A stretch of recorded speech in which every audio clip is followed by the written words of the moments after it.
Hello students, welcome to my class. Today our topic is vicarious liability under the law of torts. So let's begin.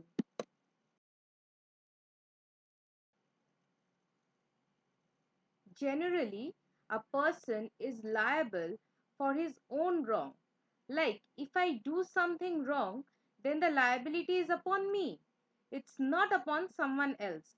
This is the general rule that one person will not incur any liability for the acts done by some other person.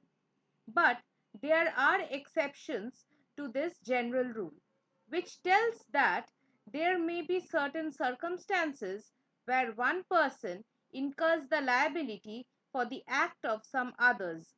Like, if I do something wrong, the burden of liability will be upon someone else. These exceptions are known as vicarious liability. Now we have to know that under what circumstances these types of exceptions arises or vicarious liability arises. The common examples of such a liability are generally of three types. First, liability of the principal for the tort of his agent. Second, liability of partners for each other's tort. And third, that is lastly, liability of master for the tort of his servant. Let us first discuss the principal and agent relationship. This relationship is based on the Latin maxim cui fecit per alium fecit per se. This maxim means that the act of the agent is the act of the principal. This means that any act authorized by the principal and done by the agent, both of them are liable. Their liability is basically joint and several. Now, joint and several liability, what is that? Here, joint and several liability means that a claimant may pursue obligation against any one party as if they are jointly liable, and it becomes the responsibility of the defendants to sort out their respective portions of liability and payments. Now I will discuss a case law. It's Lloyd versus Gray Smith and Company, year 1912. The plaintiff, Mrs. Lloyd, approached the defendant's solicitor firm to consult about her property. She owned actually two cottages but was not satisfied with the income. The managing clerk advised her to sell and made her sign few documents. The plaintiff signed it without knowing that those documents are of gift deeds. The principal, that is the owner of the farm, also had no knowledge. The court held that the principal has to be liable for the fraud committed by his agent. The second case is State Bank of India versus Shama Devi, year 1978. The story of this case goes like that the plaintiff's husband gave some amount and checks to his friend, who was an employee of the defendant's bank, for depositing the amount in the bank. The amount was subsequently misappropriated. It was held by the Supreme Court that the employee, when he committed the fraud, was not acting in the scope of bank's employee. At that time, he was acting in his private capacity as the depositor's friend. Therefore, the bank cannot be held liable in this case. Now, the second principle, that is the liability of both partners.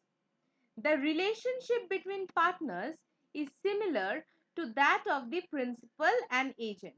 Now, why it is so? You will read Partnership Act in your future. Then you will learn that the nature of partnership is that of mutual agency.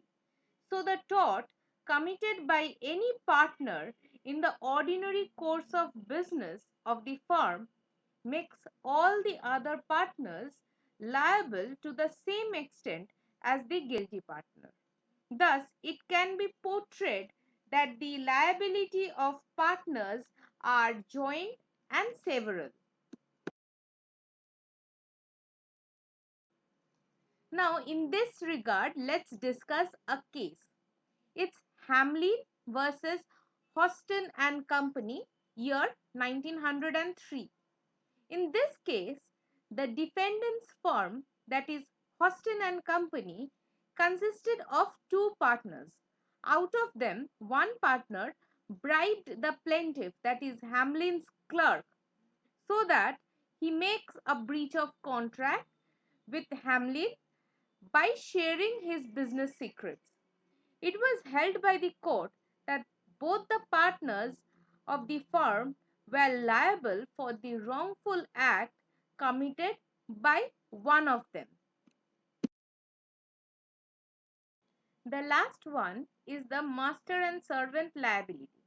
It is based on the maxim respondent superior, which means let the principal be liable. Now, here it is stated that if a servant does a wrongful act in the course of his employment, the master is liable for it. For the liability to constitute, two essential points must be fulfilled. First, the tort was committed by the servant. Second, it was committed in the course of employment. Here, the liability is joint and several. Thus, the plaintiff has a choice to bring an action against either or both of them. As their liability is joint, they are known as joint tort feasors. Now, why the master is held liable? There has to be some good reason behind it, right? It is said that the master has the better position to meet the claim because his economic position, and he also has the ability to pass on the liability through some insurance. To understand the liability of master and servant, we need to know that who is a servant. A servant is a person who is employed by another to do work under the direction and control of the master. Ordinary course of employment, which is an essential to attract this liability, means within the purview of control and direction of the employer. Now, if the servant acts outside the employment course, the master cannot be held liable. A master is liable for every tort which he authorizes his servant. Thus, he is liable for all acts done by the servant during the course of his employment. To clarify this point, we need to know the difference between the servant and independent contractor. Servant is basically an agent who is subject to the control and supervision of his employer regarding the manner in which the work is to be done. In short, he is directly under the control and supervision of the master, whereas the independent contractor is not subject to any control. He is his own master and exercises his own direction. A master is liable for any wrong done by the servant, but on the other hand, a master is not liable for any wrong done by the independent contractor. Let me give you an example. Suppose I have a car with a driver who is my employee. Now he hits and runs someone while coming to pick me up from the college. In this case, I will be liable for the payment of compensation for his wrongful act. Now, the second instance is I get upon an Uber which met with an hit and run case. In this time, I am not liable as the Uber driver is not my employee or he is not under my supervision or control. He is an independent contractor. Now we will discuss about the doctrine of common employment. This doctrine originated in England. It was founded upon the case Priestley versus Fowler, year 1837. The essentials to constitute this doctrine are: firstly, the wrongdoer and the person injured are fellow servants. Secondly, at the time of accident, they must be engaged in common employment. If these two conditions are fulfilled, then there will be no liability on the part of the master, and the master cannot be held liable to pay compensation to the injured servant. Now let us discuss the case Priestley versus Fowler.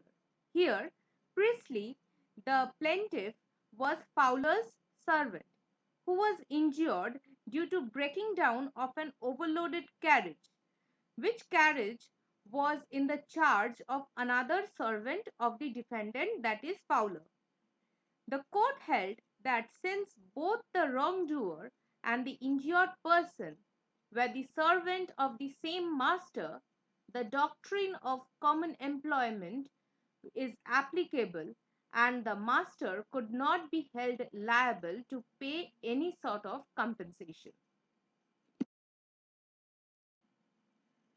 The position of doctrine of common employment was discussed in India in the case Secretary of State versus Rukmini Bai.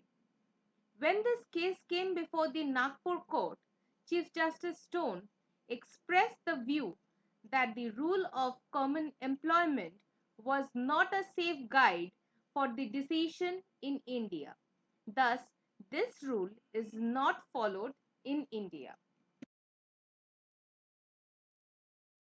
Thank you, students, for being so patient with my lecture.